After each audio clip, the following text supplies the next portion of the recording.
Today on the Tom Kelly Show podcast, we discuss my experience working with Prince William and Princess Kate of Wales at the Earthshot Prize. And then we'll talk about the death of some comedy royalty. Caroline's Comedy Club just announced tonight they are going out of business.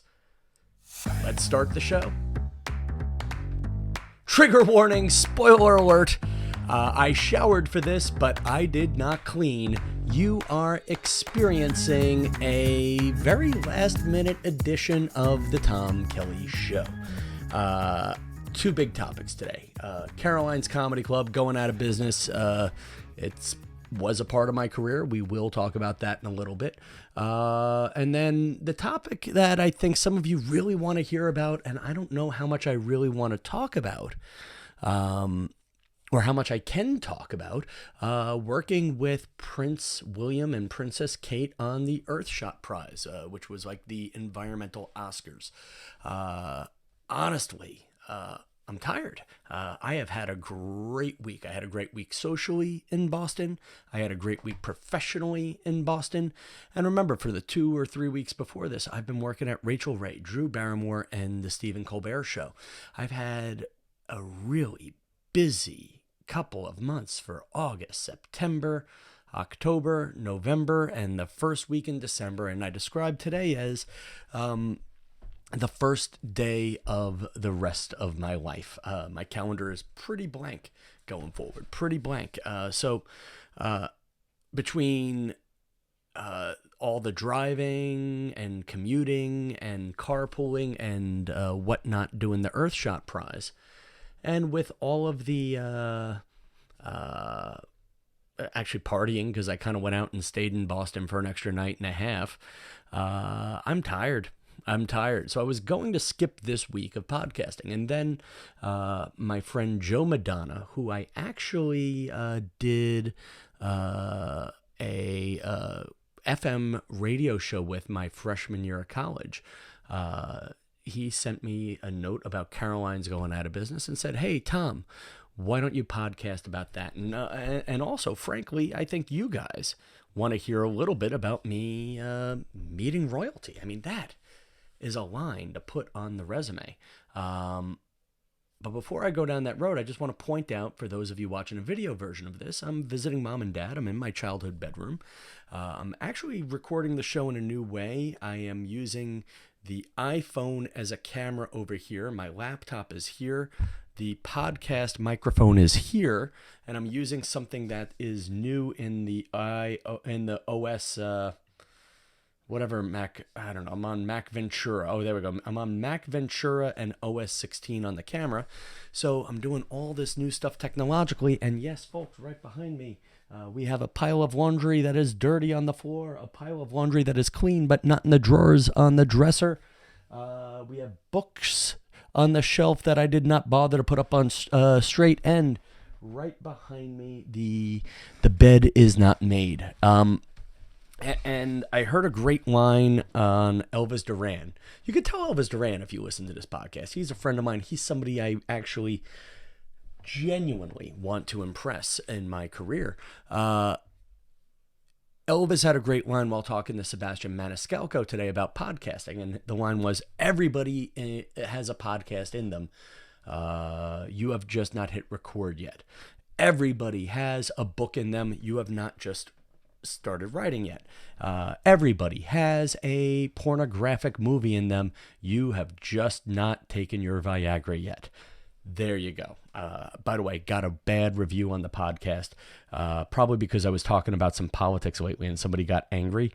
But the message was an Apple review, and the review said, "When does the funny start?" Right there on the Viagra pornography joke. Mets 86. Metfish, I think it was Metfish.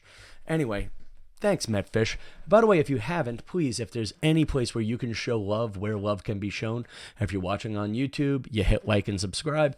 If you're on Apple Podcasts, you write a review. If you're on Spotify, give a rating. Anyway, that's the ask for the show. But let me provide you a reason to hit 5 stars. Let me provide you a reason to hit like. Yes, man. I worked at the Environmental Oscars, the Earthshot Prize. It's inspired by that John F. Kennedy moonshot. If you remember, at one point, Kennedy said, "I think this country can land a man on the moon by the end of the decade," and they did it in 8 years. America landed. It was Neil Armstrong and Buzz Aldrin and Tito Jackson all landed on the moon. I think it was July 1969. How about that for? Let's see if my high school education pays off there. And Prince William, the heir to the throne now of England, you know, I don't want to get into talking about royals and stuff, but this is a man who's got money. He's got people paying attention to him, and the man is trying to reverse climate change or stall it. That's basically the gimmick of it. They give away 5 prizes worth £1 million, and that became my joke, which is £1 million. Why don't they say $1.2 million? That sounds bigger. Anyway, he gives away £1 million to 5 different industrious people, come up with ideas to essentially save the planet. And a lot of work went into hiring me for this job. Without getting too into it, there were interviews, there were phone calls, there was, who else do you know who might be good at this? Because again, it's royalty, people, and say what you want. I do have a reputation of being energetic and the best in the business, but sometimes Uncle Tom likes to tell a fart joke, I'll give you the ending to the story, people. I aced it. It's but it was the first time I've been nervous in a while. I was really working for great human beings who wanted to put on the best show ever, and there was a lot of ideas going back and forth. And my gift is really just showing up and being hot. So, and let's own something. I'm nervous about, remembering details, remembering things. Honestly, I'm a quirky personality. There's no script to the podcast. There actually is a script today, and I'm not using it. Anyway, and there was a lot of big shots in the room. It wasn't just the prince and princess. Mitt Romney was there. John Kerry was there. Joke I wanted to tell. 2 men from 2 different parties who had ran for president that I had both voted for and both lost. Couldn't tell that, because again, everybody was, everybody wanted to do it properly. And I get it. Again, I get it. And me, I mean, if you've seen my act, I roast the crowd. Tom Kelly roasts them and toasts them. And it was, the big thing was, Tom, don't make fun of people on the ground floor. And people on the ground floor were like David Beckham, Rami Malek, the governor of Massachusetts, the mayor of Boston, who, by the way, I spent a lot of time with her mother-in-law, who is like Garden City mom. I met her mother and father-in-law, who are just like the typical high energy, possibly slightly exhausting Long Island parents. And I mean that in a good way. And I would love to see a sitcom with the new, young, graceful Asian American mayor of Boston and her Long Island mom, with like Fran Drescher playing her mom. It would be hilarious. Mayor Wu, please consider that. Let me pitch this sitcom for you, created by Mayor Wu and Tom Kelly. Anyway, those were the big shots, people. Those were the big shots. And long story short, there were 2 more levels of people. And speeding through the story, the smartest thing I did was I kind of did the Prince and the Pauper thing. I think that's it. Or I think it might be like the Henry V thing of where I went among the people. Nobody could tell me who the people were. They're like, they're invited guests, Tom. They're invited guests. And really, they were rich people and nerds. And I got a chance to meet the fire chief of Boston. I had a very powerful chat with him as I'm trying to get through my stage fright. Chief Burke, if you're out there, thank you. Actually, Chief Burke did one thing for me, because again, when you're doing crowd work, what the hard part is, your stand up doesn't necessarily work on gigs like that. Or maybe it does, but then you get nervous about it. What joke can you tell? What joke can't you tell? So but Chief Burke did something really cool. He was kind of sad that his wife couldn't come. And he gave me his wife's phone number, and I just knew if things went bad, I was going to call the wife of the fire chief of Boston, have the crowd clap for her, and then make her feel really bad that, or not bad, but celebrate that she couldn't get a ticket. I don't know. There was going to be something funny. That was in my pocket. Didn't do it. And then I met a woman named Louisa who gave me a great piece of advice. And I want you guys, and I've given this piece of advice on the podcast. She worked for the Earthshot prize. She was tall, beautiful, British, smart. And yes, I've already checked to see if she's single, and she is not. Plus, she lives in Britain. But she is definitely. There was a moment of, oh my gosh, am I crushing or am I mingling? And whatever it was, it turned into a really smart conversation. She was almost like an angel sent from heaven. She says, Tom, I get stage fright sometimes. How do you deal with stage fright? And she asked me that question while I was pooping my pants. And so I acknowledged a moment. I'm like, listen, I'll be honest, I'm pooping my pants right now. But the advice I usually give is it's not that important. If I tell the wrong joke in front of the prince and princess, is the monarchy going to collapse? If I tell the wrong joke in front of the environmentalists, is global warming going to suddenly accelerate? At the end of the day, it's you get back to what are the important things in your life? Mom and dad are healthy. This one's that, whatever. What are your little successes? And, and then I said, and you should remember that when you give speeches for your job, what do you want to do with your job? And then she said, I want to save the world. And it's kind of hard to say, well, saving the world isn't that important. But at the end of the day, you save the little worlds and you hope it adds up into saving one big world. And just speeding. Oh, the best part of the story is I go out there. I kill for the first 4 minutes. I really wanted to do 10 minutes in front of the crowd or 8 minutes. I did 4 and the job was done. I didn't need to do it. I didn't need to go long. And then there was this big moment where there was, I think, confusion with the teleprompter is the right way to say it, but the hosts, Clara Amfo and Daniel Day Kim, were supposed to introduce the Prince and Princess of Wales. And for whatever reason, they walked off before they were supposed to do that. And then someone in the control room says, well, just have Tom Kelly do it. And speeding through the story, I was supposed to do it at one point, and then they gave it to the bigger celebrities, which was the right thing to do. And I knew there was like really particular language. And I look at the producer and I look at this stage manager, my friend Cindy. And luckily it was two people I knew and trusted. They're like, just go out there. It'll be on the teleprompter. And I'm like, where is the teleprompter? And I just decided to go out and trust it. And remember that moment. Like, what, if I introduced them wrong, were they never going to enter the room? I mean, somebody has had to screw up a royal introduction at some point. And so I got to be me. I got to be quirky for a second. I went out and I locked eyes with a cameraman who, my friend Zach, who I've talked about on the podcast once or twice. Zach was making fun of me because he knew I was nervous and I was in a black suit. And his line was, hey, Tom, you're dressed in a black suit and a black tie, just like the pallbearer will be for your career when it's carrying the casket of your career down the aisle.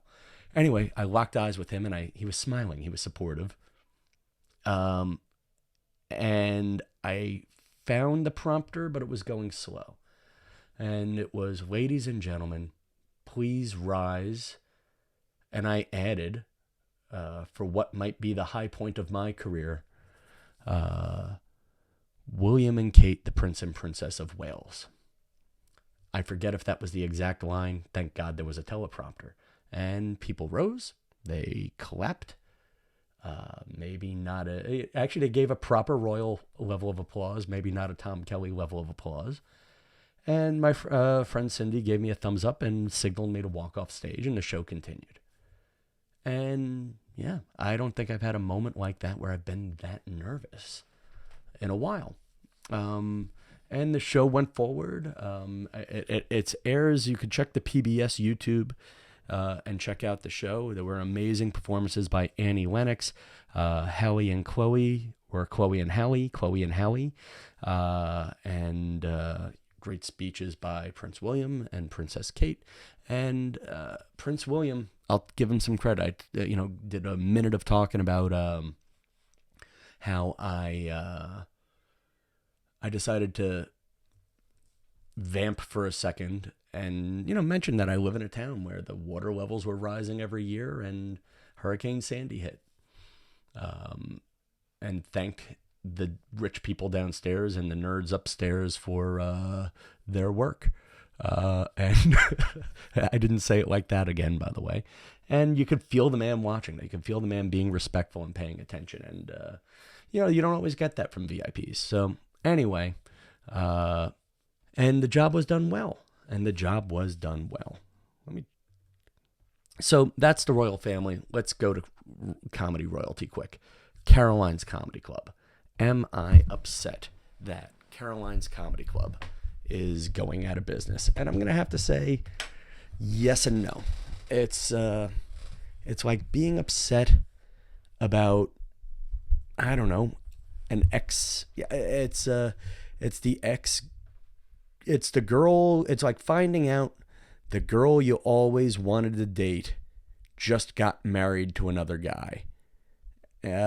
It's something like that. It's probably the mountain you wanted to. For me, I never really worked there. It was the place. It was Caroline's Comedy Club was a big deal in the 1980s. Huge deal in the 1980s. There was the Caroline's Comedy Club special. My friend and role model, Joy Behar, she made her bones there. Caroline Ray made her bones there. There was like the Saturday night stand-up comedy show. I mean, before you could go to TikTok and watch every comedian on earth, before you could go to the podcasting app and listen to every comedian ramble about whatever the hell it is they're talking about, all you had was the Caroline's comedy special. And there might have been a couple of other specials as the 80s went on, but that was on basic cable. It wasn't like crazy HBO cable.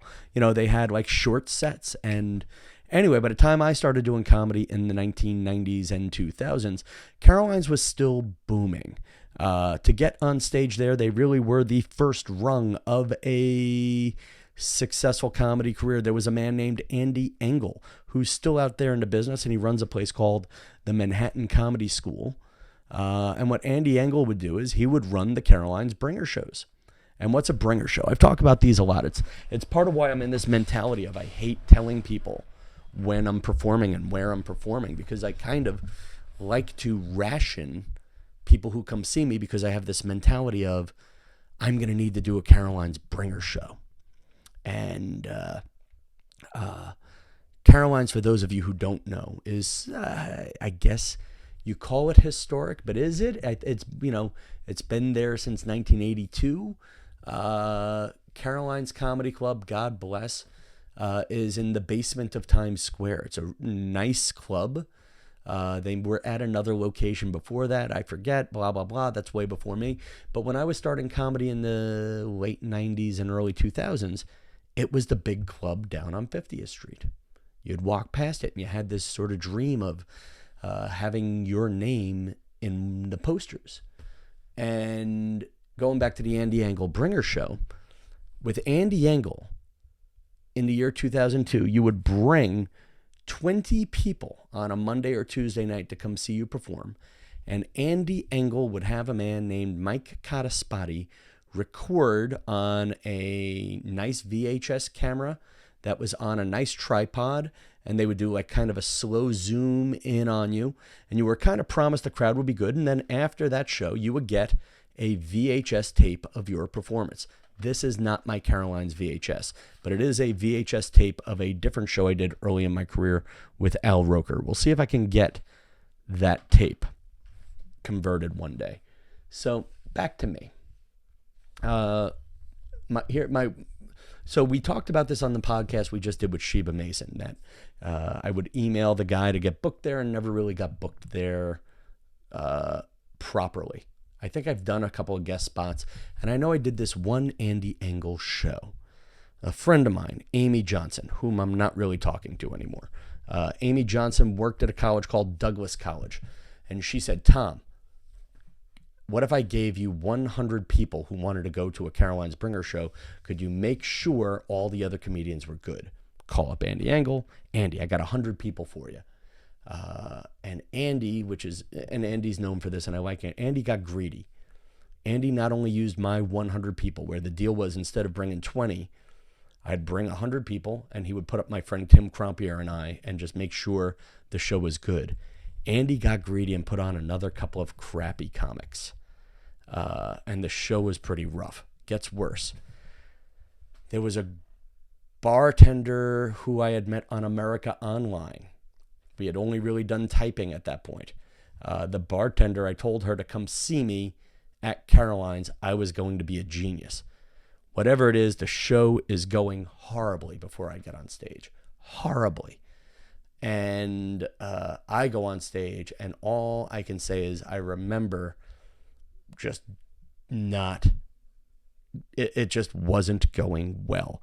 And in the middle of all that, the girl who was the hot bartender, who was kind of my dream girl, I saw her get up and go to the bathroom during my set.